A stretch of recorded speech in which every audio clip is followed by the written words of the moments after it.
Ladies and gentlemen, I am SidAlpha. It's been brought up in numerous scenarios, the question surrounding disclosure when it comes to game reviews both on YouTube and on the Steam storefront. As far as YouTube is concerned, it is extremely cut and dry. Federal regulations dictate full disclosure of any direct involvement with the subject in question up to and including games or products that are received for free.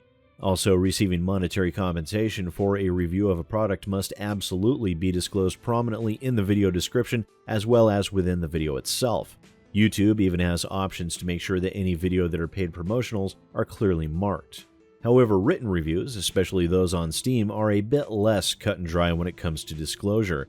Of course, Valve does not take kindly to developers posting reviews on their own games, and they have made that abundantly clear. But they are a little less clear on familial and personal relationships with the developers. However, coming from the position of a game's critic, if you are going to post any form of review, that sort of personal relationship should absolutely be disclosed prominently. The reason being is that those personal relationships create a clear and rather understandable bias when it comes to the subject matter. You may not feel that relationship creates any bias, but it can and will in many instances, and it would be deceptive to not make those viewing your review aware that that personal bias might exist. That said, I would like to bring your attention to Hydraulic Empire by Batholith Entertainment. There was some concern recently surrounding some reviews being posted on some of his games that the reviews might be coming from him. He did state that the reviews in question were from family and friends, which, while not wholly honest, would not exactly violate Steam's terms of service. Now, in a discussion thread several days ago, I had stated in no uncertain terms that those reviews should at the very least be updated to disclose any personal relationships with the developer, which he then responded that he would have them make those adjustments.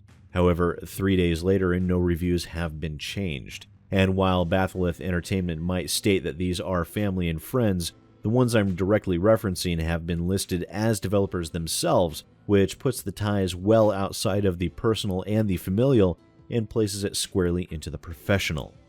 Royal Mage 7, Zav Chrono, and the Cartman 4000 are all listed as developers on the Steam Greenlight page for Hydraulic Empire in direct partnership with Batholith Entertainment. And here is all three of those other people that were listed as developers reviewing the game of their own creation. Now, Batholith Entertainment might wish to continue to argue that these people were merely family members and friends, but if you were listed as a developer, as they very clearly were here, and are posting a review of the game you were involved with, that is a clear violation of the Steam guidelines and stated accepted practices. Now, one might argue a lack of malicious intent in this scenario, but that would leave the only clear option as to intent to being that they had desired to falsely signal boost their own game, which is a deliberate attempt to dupe and mislead their own customers by misrepresenting a product of their own making. Regardless of potential intent or lack of intent, the action itself is duplicitous and underhanded. I even gave them a few days to go through and change or remove their reviews, and at the time of this video was recorded on June 14th, those reviews are very much unchanged and still present. Also, Royal Mage 7 and Zav Chrono didn't just review this single game that they were involved with. They reviewed the entire library of Batholith Entertainment games. Here they are reviewing Empire Architect, a city builder that is in early access currently. These two reviews are the numbers 2 and 3 most helpful reviews within the last 7 days, which shows they are steering game purchases through a deliberate and direct misrepresentation to Steam users.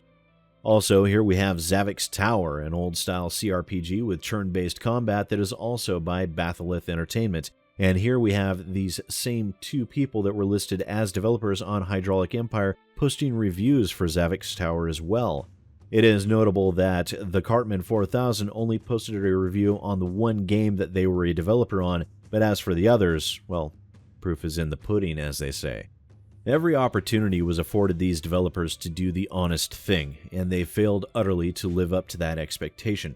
As such, I will most certainly be reporting these games and the developers for posting reviews of their own titles. Such practices are wholly dishonest and misleading, especially with how many shady developers and games have flooded the Steam storefront on a daily basis. Those interested in finding good games from honest developers have an extremely difficult time of it. And the simple fact of the matter is, unrepentant dishonesty should not be tolerated in any way. They were given a chance, and they made the choice to squander the opportunity afforded them, and instead of the situation being passed off as misguided, they have relegated themselves to the ranks of dishonest developers that simply do not deserve to profit by their actions. As always, please do let me know what you think about this down in the comments below. While you're at it, don't forget to like and share this video, and if you're a newcomer to the channel, then don't forget to hit that subscribe button to stay up to date on the latest in PC gaming news and reviews. And if you wish to support me on Patreon, follow my Steam Curator page or any other social media. Links to those are in the description below. Please feel free to avail yourself of them if you so choose. Once again, ladies and gentlemen, I am SidAlpha, and I'll see you next time.